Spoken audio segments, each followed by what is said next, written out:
So I just want to start this video off by saying black men do not cheat. All right, that's how we got started off. All right, I don't know anything about Canadians, Jamaicans, African, anything like black African American men do not cheat. As a proud member of the faithful Black Men Society for the last 28 years, I can attest to that. Black men do not cheat. But anyway. So I'm sure, everybody's heard about it all over the news. Celtics head coach Ime Udoka, who took the Celtics to the finals for the first time since, I think, 2010 last year. His first year as a head coach has been suspended for a year. Reports have come out that he had a inappropriate but also consensual relationship with a female staff member. But as more news is coming out, we're hearing things like it may be more than one woman. One of the women is like a wife or girlfriend of like a VP or high up exec, which obviously is just like, it's not going to fly. So when this first came out, I was thinking like a year suspension is kind of crazy for a guy who took you, to the finals, to game 6 against, a dynasty. But just hearing more details coming out about this, it's a super messy situation. So the Celtics had a press conference talking about it for the first time. So we're going to react to it. If this is your first time on the channel, make sure you hit that subscribe button, hit the notification bell. I do upload every day, Monday through Friday, and leave a like on this video. And let's get right into this. As you know, Ime Udoka has been suspended for the upcoming season for breaking team rules. For privacy reasons, I won't be able to offer many additional facts or circumstances around what occurred and why the suspension is in place. As soon as we learned there was a potential situation, we immediately brought in a respected law firm to conduct a thorough investigation and impartial investigation. And they took some time, and we actually concluded that investigation with a report 2 days ago. The suspension is for a season through June 30th, and we will make a determination at a later time about Ime's future with us. Say that part of it, hey, it's gonna be a year suspension, but we'll make a decision later on what's gonna happen. It's like I honestly think he's out of there. Like from what certain like newscasters and like people, they're not allowed to say, but the way they're alluding to it, it's way worse than what we're kind of seeing. And like, this is just one of those crazy sports stories that's like, man, how does this happen? Skip and Shannon, they were talking about how like, I'm sure other athletes would talk about it, like this was literally commonplace back in the day. Like athletes, scouts, coaches, exec, whoever, just sleeping with whoever. But like, after the 90s, 2000s, like it's different now. You can't just mess around like this, especially with people on the staff. Women are more empowered now. They're actually going for higher up positions, and that can look a little weird when there's a man of power specifically, who's involved in her future. So they kind of had no choice but to suspend them. Thus, and that'll be discussed another time and has not been decided. No one else in the organization besides Ime Udoka is facing any penalty or reprimand, or even including the woman involved, or is that just private? It probably, thank you, Gary, for asking. Yeah, no, see, a lot of people are saying that too. If it's against team policy as a whole, everybody need to get suspended or fired or whatever's going to happen. It can't just be him. I was probably going to refer to the notes on that one and say it's private, but no, nobody else is facing penalty or reprimand. Last night, prior to the press conference, Udoka told me in a statement, quote, "I want to apologize to our fans, players, and the entire Celtics organization and my family for letting them down," Udoka said. "I am sorry for putting the team in this difficult situation, and I accept the team's decision out of respect for everyone involved. I will have no further comment." And as you can see, we have a panel here to cover every angle of this story and the press conference. I'm joined by senior NBA insider Adrian Wojnarowski, senior writer Zach Lowe, and our analyst Chiney Agumake. Thank you all for being here. Woj, I wanted to...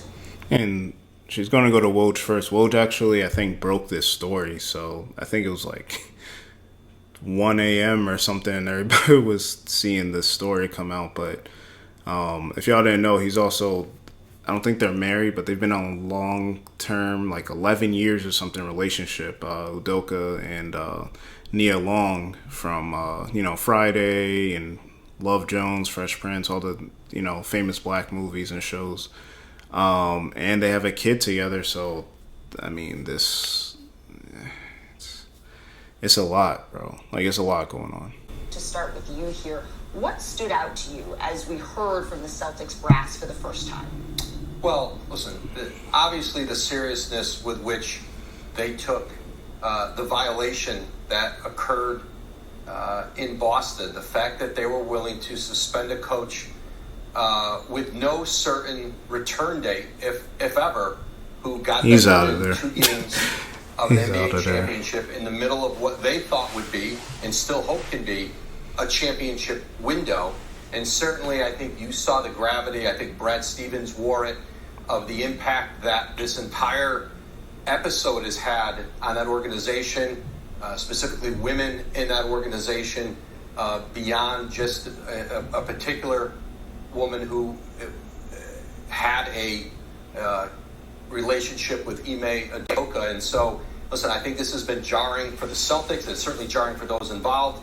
I think it has been jarring for people all around the NBA. Zach? It's been shocking. It's in a lot of ways was more shocking than the Robert Sarver story that shocked all of us for a year.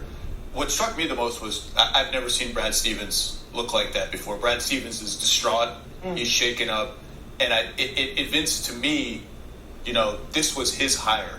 This was the guy he tapped to coach the team. And it looked almost like he felt a sense of betrayal. And look, this whole story has been incredibly uncomfortable because at its base, it is a human story with families that are going to be wrecked. There has been a rush just across the board, a rush to identify the woman, which was frankly disgusting, a rush to evaluate. Yeah, I seen a picture of her, but some people saying there was multiple people just pulling any female staff members on the Celtics and posting their pictures and information all over the internet. And it's like, bro, you can't control that, but it's like, bro, some of those girls you were supposed to have nothing to do with it, and their lives could be affected by it and everything. But yeah, man, it's that Brad Stevens did look very distraught. His face was looking crazy, and that sucks because he kind of, I don't want to say built this team. He was the coach when all these players was coming in, though.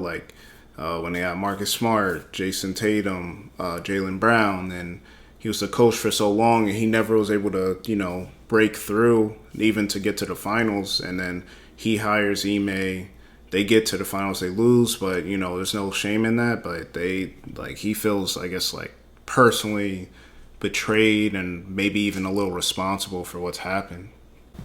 The severity or lack of severity, or whatever you feel about the suspension, a rush in some corners to defend Ime Udoka without really knowing all of the facts, all of the workplace dynamics, all of the power dynamics, and all of the implications of those power dynamics. Does someone have to get reassigned, moved around, demoted? What are the potential implications of that for the Celtics organization legally? These are enormously complicated issues. But my broader takeaway was Brad Stevens looks distraught, and the longer this goes, the harder it is to imagine Ime Udoka walking back in and coaching the team. It's Yeah, so like he's saying, there's so many people involved in, a lot of people saying oh, what's the NBA going to do? But realistically, this was a Celtics team, rule, and they're coming down with the punishment and the, decisions of how they want to run their organization. And it even says at the bottom right there, the team owner was like, we think our culture is very strong, we're very proud of it, but this is shaking it. So this, honestly, the longer it drags out, like you said, the more dirt's going to come out, the more bad press is going to come out, and more likely if they're going to come loose. I'm not defending him, but I think for his sake and even the team's sake, if you're going to do it, which it looks like they're probably going to, just do it now. Let him put this behind you, get the new coach in, let him find a new job if he can get one. I'm sure someone will hire him, but they need to just cut it and go.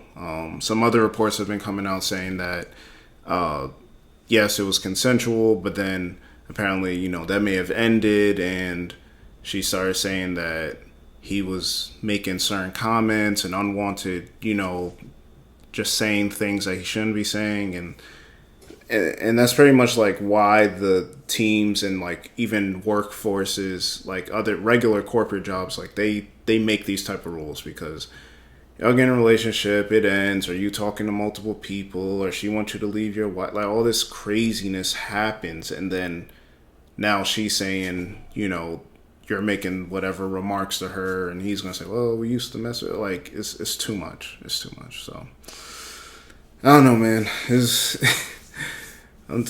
Man, this news cycle is just the weirdest, craziest stuff be happening, bro. It's insane. But yeah, let me know what y'all think in the comment section below. Is he gonna get cut for sure?